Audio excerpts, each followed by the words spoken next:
manifestants, leur voix s'élève puissamment contre les mensonges du pouvoir. Ils crient haut et fort leur espoir. Nous sommes les plus forts, nous sommes unis contre le système, nous nous dressons. Non au président, non à l'oppression. Nous vaincrons le mensonge avec détermination.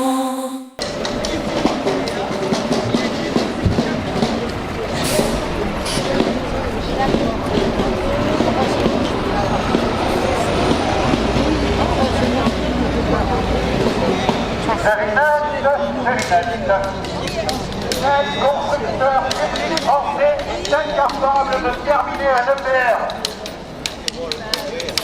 EDF. Les deux réacteurs de Finlande et de Flamanville ont accumulé près de 15 ans de retard et la première mise en service est reportée à 2029, voire 2031 ou plus. Le coût des deux centrales passe de 9 milliards d'euros à 203 milliards d'euros actuels.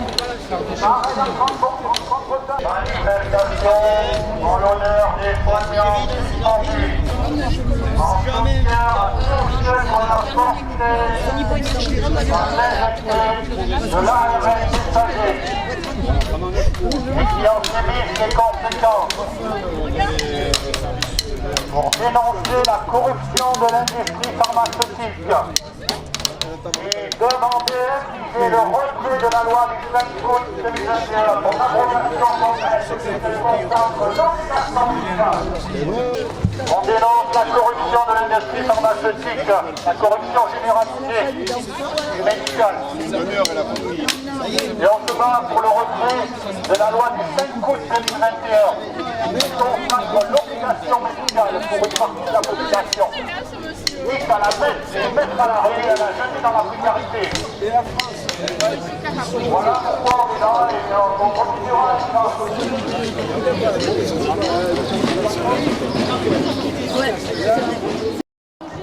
Hier, le monde diplomatique et Acrimed, Action Critique Média, ont amélioré et réédité le graphique Média français qui possède quoi.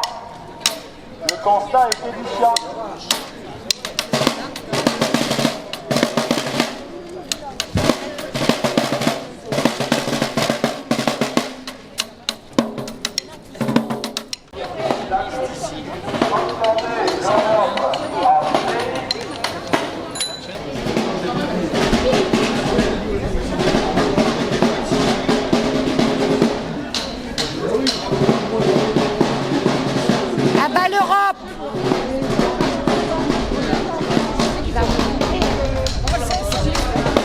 J'attends un petit peu parce que...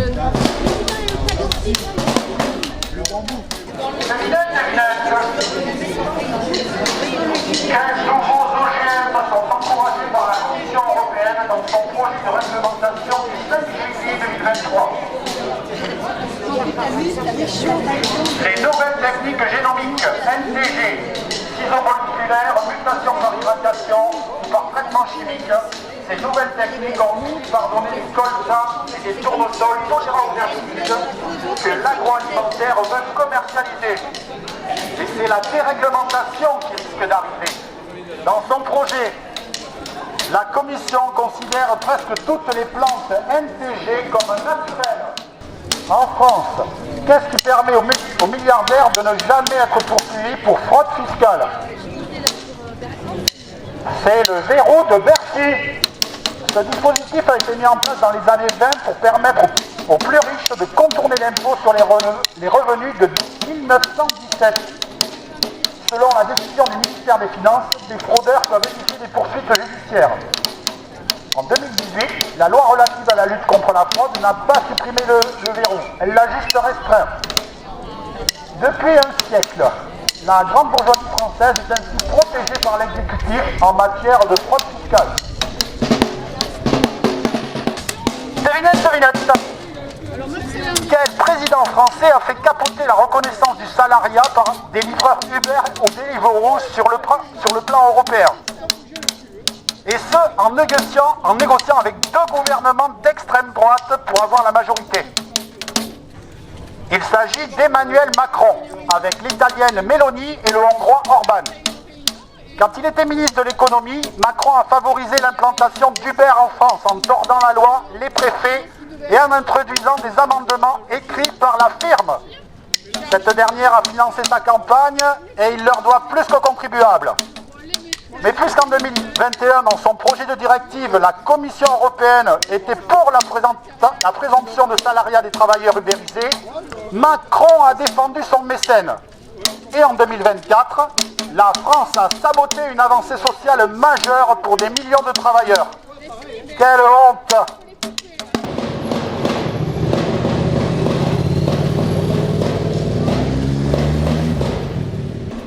Devinette. Qu'est-ce qui en 30 ans va demander à lui seul autant de métaux que l'humanité en a extrait jusqu'à nos jours? C'est le plan international de transition énergétique Horizon 2050. Le programme européen s'appelle Paris pour 55. Il prolonge le pacte vert de l'UE, de l'Union européenne. Pour la transition, ils veulent quadrupler la production minière qui est déjà insoutenable sur le plan écologique et social. Au lieu de proposer des voitures légères qui consomment 2 litres au 100, ils misent sur des véhicules électriques lourds et gourmands en métaux. Si nous devons réduire nos émissions et notre empreinte sur l'environnement, leur plan de transition n'a aucun sens et ils le savent.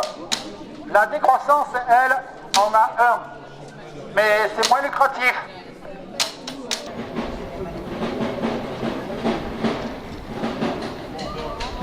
Vamos, que me habría convenido.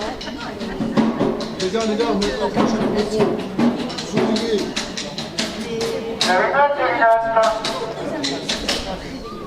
Combien de lits d'hôpitaux ont été fermés en 2022? 6700 s'ajoutent aux milliers d'autres fermés tous les ans. Ainsi que le nombre de lits par habitant a été divisé par 2 depuis 1980. L'activité hospitalière a parallèlement augmenté plus vite que l'emploi. Depuis les années 2000, les passages aux urgences ont doublé. Et l'été dernier, 163 services d'urgence sur 389 ont dû fermer. Dans les rues, les manifestants, leur voix s'élève puissamment. Contre les mensonges du pouvoir, ils crient haut et fort leur espoir. Nous sommes les plus forts, nous sommes unis. Contre le système, nous nous dressons. Non au président, non à l'oppression. Nous vaincrons le mensonge avec détermination. Le peuple s'éveille, ne se laisse pas tromper par les discours creux, en escolés. Nous marchons ensemble, main dans la main, pour un avenir sans faux destin. Nous sommes les plus forts, nous sommes unis. Contre le système, nous nous dressons. Non au président, non à l'oppression. Nous vaincrons le mensonge avec détermination. Et même si on nous appelle complotistes,